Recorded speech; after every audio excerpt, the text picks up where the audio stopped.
यादव संघ मुंबई 2024 का जो चुनाव चल रहा है चैरिटी की देखरेख में माननीय उच्च न्यायालय के आदेश पर जो कमेटी 2012 में चुन करके आई थी, एक साल में उसे फिर से चुनाव करना था।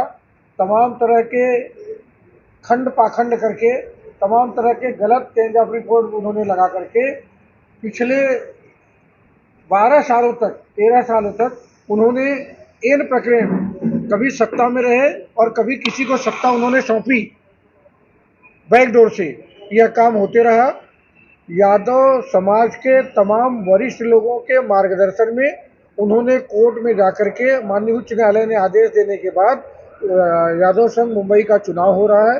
जो इस समय कमेटी अस्तित्व में है, उन्होंने जो भ्रष्टाचार किया है, जो कमेटी अभी अस्तित्व में है, उन्होंने जिस तरह का यादव समाज के साथ चीटिंग की है, उस चीटिंग को, उस भ्रष्टाचार को उजागर करने के लिए, उस भ्रष्टाचार को नेस्तनाबूद करने के लिए यादव संघ प्रगति पैनल रिक्शे के चुनाव पर चुनाव लड़ रहा है।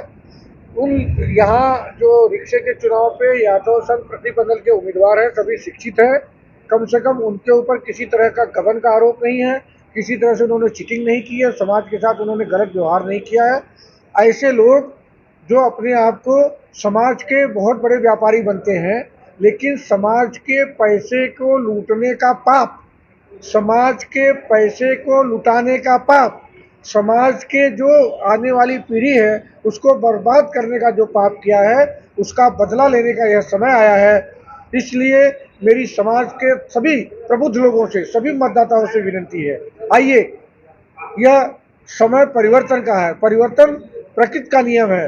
आए हम सभी मिलकर के परिवर्तन करें, रिक्शे को चुन करके लाएं। आने वाले सालों में यादव समाज के समृद्धि के लिए, यादव समाज के विकास के लिए, यादव समाज की जो धरोहर है उसको बचाने के लिए यादव संघ जो प्रगति पैनल है उसको हम मतदान करें और भारी मतों से जिता करके उनके ऊपर एक जवाबदारी दें और उनके कान पकड़ करके उस जवाबदारी को पूरा करने का हम सभी संकल्प लें।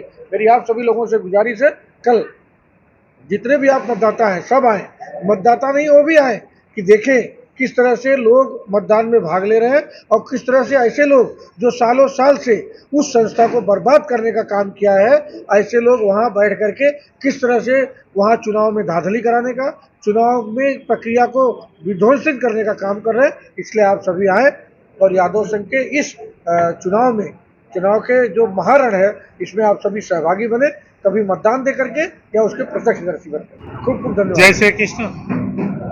आज यादव संघ का चुनाव जो कल हो रहा है, उसमें मैं और मेरे सहयोगी ऑटो रिक्शा निशानी लेकर हम लोग चुनाव लड़ रहे हैं।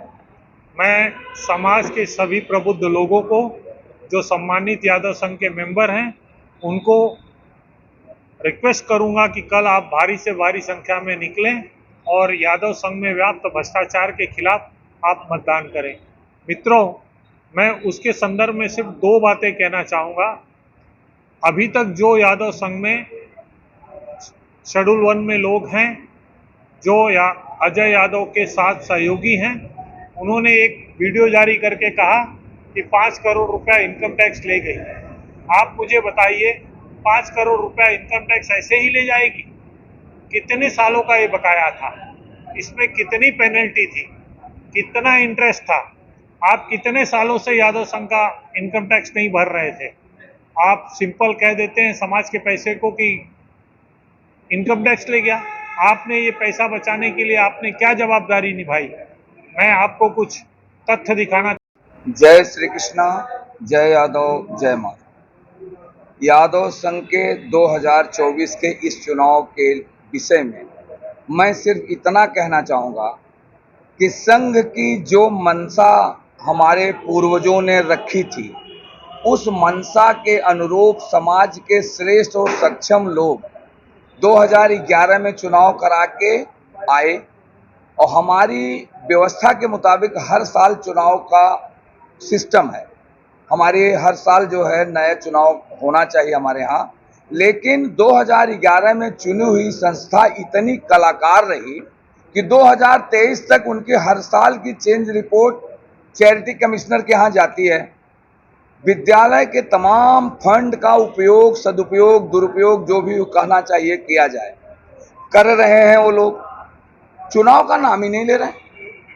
यह तो यहाँ के कुछ प्रबुद्ध लोगों ने मेहनत किया है और मेहनत करने के बाद इस साल बहुत थक हार करके, हमें पता है कि 3 कारण से इस चुनाव की प्रक्रिया स्टैंड अप हुई।